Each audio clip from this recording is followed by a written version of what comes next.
Presiden Joko Widodo akan berkunjung ke Washington DC, Amerika Serikat, November ini. Dalam lawatannya, Presiden Jokowi akan bertemu dengan Presiden Amerika Serikat Joe Biden dan menghadiri konferensi tingkat tinggi kerjasama ekonomi Asia Pasifik atau APEC.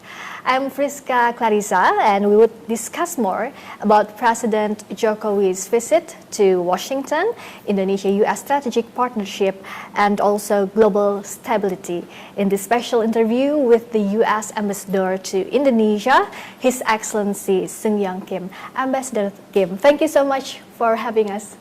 Thank you. Great to see you. Really great to see you. The President of the United States, Joe Biden, invited President Joko Widodo to Washington, D.C. To attend the bilateral meeting this November. It will be the second time for President Jokowi visiting the White House. At the first time, there was a very good chemistry between President Jokowi and former President Obama. What would be main issues that will be brought to the meeting, and what will be the different from the first one?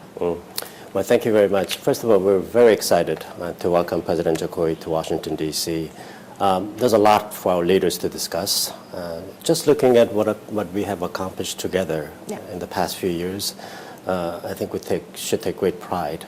But also look forward to how much more we can do together, whether it's in the economic area. I'm very proud that our bilateral trade numbers have gone up significantly over the past 2-3 years. Our investment numbers are up as well. I think we're the 4th or the 5th largest investor in Indonesia. We're working on very important initiatives together, like the Just Energy Transition Partnership, which will advance our global cause on climate. In security areas, I think U.S. and Indonesia share a strong commitment to maintaining peace and prosperity in this dynamic region. And then I'm also excited that our two countries will be celebrating the 75th anniversary of our diplomatic relations next year. So I know that our leaders will look forward to what we can do for the next 75 years in terms of addressing bilateral goals, but also broader regional and global goals together.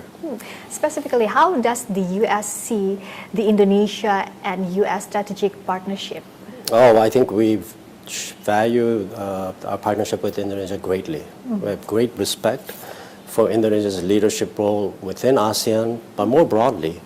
Frankly, I think Indonesia's reach is global, whether it's on issues like climate, whether it's on issues like how do we help Afghanistan women and children achieve education, how do we help Rohingya refugee situation out of Myanmar.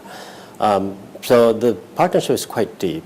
And this is why our two leaders decided that it's time for us to elevate our strategic partnership to a comprehensive strategic partnership, which I think is going to make our relationship much more robust and cover many more areas of cooperation as well. So our two governments are working very hard to come up with a plan of action that will be approved by our leadership in the coming weeks. Okay. According to the economic partnership, the U.S. will chair the APEC Economic Leaders Week. How to actualize the main theme, creating a resilient and sustainable future for all? Yeah, so I think it's great that when I was looking at resilient and sustainable growth, it's very close to the theme of the Indonesia's presidency of the G20. Recover strongly, recover together. And I know that President Biden is very much looking forward to welcoming leaders of our APEC partners, including, of course, President Jokowi. I think if you look at what U.S. and Indonesia are doing together, it's sort of a good example of how countries are working together to create an environment that will allow for resilient and sustainable growth. Indeed. So, for example, the Indo-Pacific Economic Framework, that important initiative includes 4 pillars, and those 4 pillars will directly impact how countries can actually recover more strongly together. Things like supply chain resiliency, green economy, trade facilitation. So, delighted that the U.S. and Indonesia continue to work together to advance our common goals. Regarding to the economic stability, President Joko Widodo said that the high interest rate policy in the U.S. also threatens Indonesia's economic stability and complicating economic conditions, especially for the developing countries. As one of ASEAN's dialogue partner, along with China, India, the EU, Japan, South Korea, and Australia, how to conquer this? Well, As you know, central banks in many countries, including our Federal Reserve, have been struggling to deal with challenges posed by COVID-19, including, of course, a very high inflation rate. And I think the interest rate reflects their concerns about the inflation situation. But I remain optimistic about prospects for the U.S. economy. So job creation numbers are very impressive. And I know that as the U.S. continues to do well economically, it will, as President Jokowi suggests, it will have a positive impact on the global economy, starting with our key trading partners like Indonesia. Mm-hmm. And refer to President Jokowi's statement that geopolitical problems couldn't be separated as a part of global challenges, such as the unfinished war between Ukraine and Russia, also the war between Israel and Hamas, which means that a number of economic challenges continue to increase. What would be the concrete way out of these challenges? Yeah, so we are together facing some enormous challenges, very complicated challenges that are difficult to solve by any single country. And this is why the U.S. is intensifying its dialogue, cooperation, and partnership bilaterally with key partners like Indonesia, but also in different multilateral contexts. You know, we have the Quad, we have AUKUS, and within the ASEAN. I mean, we are an important partner to ASEAN. Because we believe that these challenges require cooperation. And so we will continue to work closely with our partners to make sure that we're dealing with these challenges effectively. I should add that you know, one way to get out of these difficult challenges is for countries to start behaving better, for countries to respect international law and cease unlawful activities in violation of other countries' sovereignty and rights. According to this global stability challenges, Indonesia, through the OIC and in front of the United Nations, urged the realization of an immediate ceasefire in Gaza to stop more civilians' casualties. And recently, President Joko Widodo emphasized that Indonesia is extremely angry and strongly condemns Israel's random attacks against civilians and civilians' facilities in Gaza. Due to the humanitarian issues and rights, how does the U.S. see this, and what will be the solution to bring back peace, to stop the war, and save the innocent civilians? Yeah, first of all, let me say we're deeply concerned about the humanitarian crisis in Gaza. President Biden, Secretary Blinken, and others have spoken about this in great detail. Deeply concerned about the well-being of the Palestinian people. And this is why we're working so hard with Israel, with Egypt, with relevant UN agencies and other partners to try to facilitate a sustainable flow of humanitarian assistance to the Palestinian people in need in Gaza. And that effort will continue. I should note that the U.S. has long been the largest donor to the Palestinian people, and that will continue as well. That said, I think we can agree that terrorism is unacceptable, and we should condemn terrorism when it happens.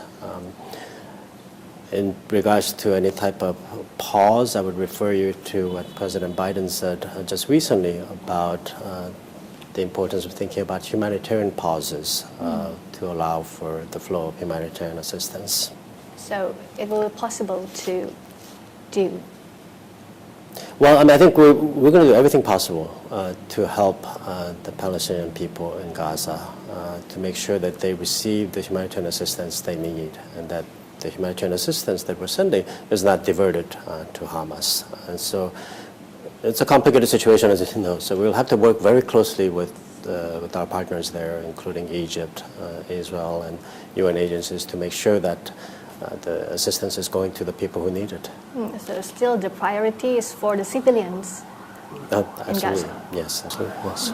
You know that Indonesia's government stands with Palestine alongside with the support from Indonesian people through several rallies and demonstrations in Indonesia. As the U.S. ambassador, how would you explain this situation to the President of the United States? So I think one of the great things about Indonesia is that it's a democracy. People have a right to speak their concerns. People have a right to gather and hold protests. So my office actually overlooks the area where they have been holding protests, and I've been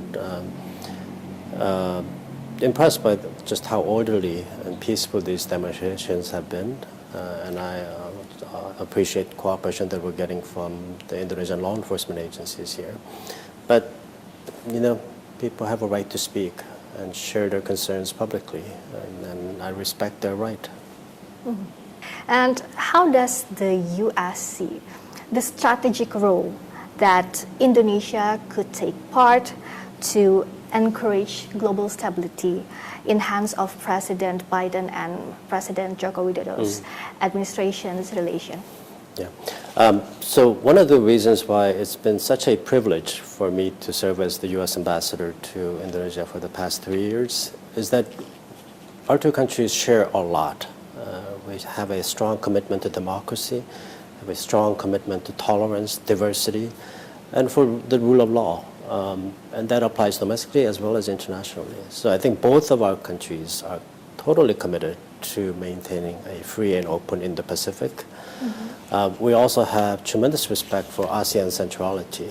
And as I mentioned earlier, I do believe that Indonesia plays a critically important leadership role within ASEAN. So we expect and look forward to working closely with Indonesia, not just on bilateral issues, not just on Southeast Asia issues, but well beyond to Indo-Pacific broadly and indeed globally as well. So, I mean, we have great respect and affection for Indonesia's role and our strategic partnership with Indonesia. And how to improve and strengthen our cooperation? Well, I think both sides have to work hard to expand and deepen areas of cooperation. We're doing okay, but I know that we can do more. So, for example, our trade figures, as I mentioned, our bilateral trade is going up, which is good. But given that we're the third largest population and Indonesia is the fourth largest population, I actually think that our bilateral trade should be even bigger. Again, in investment as well, we're I think number 4, number 5 largest investor. I think we should be number 1 or 2. So then both sides need to work together to explore opportunities together and to make a dedicated effort to expand and deepen our ties in the full range of issues, not just on economy, but security-wise. Our militaries are working together very closely, but we can do more. Education, health sector is another very important area of cooperation between our two countries that have implications well beyond our bilateral relationship. How do you see the future of our cooperation? I'm very optimistic. I really do think it's true, while we may not agree on every single policy issue, I think we do have that shared commitment to important values and principles. And there's also a shared interest in expanding our relationship. And this is why we're elevating our strategic partnership to a comprehensive strategic partnership. So I think the potential is enormous. The commitment is there. So I'm very optimistic about prospects. And the last one, this is the political year in Indonesia. How do you see this? Oh, it's fascinating. I think it's always exciting to watch democracy in action, and Indonesia is certainly a very vibrant democracy. I mean, I've been following the news very closely and look forward to seeing the result of the election next year. So, and hope everything is getting better. Also, our cooperation, Indonesia and U.S. cooperation. Thank you so much for your time. Ambassador Kim, the U.S. Ambassador to Indonesia, His Excellency Sung Yong-kim. Thank you so much. Thank you very much. Itu tadi perbincangan kami dengan Duta Besar Amerika Serikat untuk Indonesia, Sung Yong-kim. Saya Frisca Clarissa. Sampai jumpa.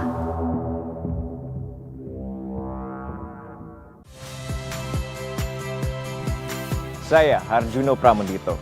Saksikan program-program Kompas TV melalui siaran digital, pay TV, dan media streaming lainnya. Kompas TV, independen, terpercaya.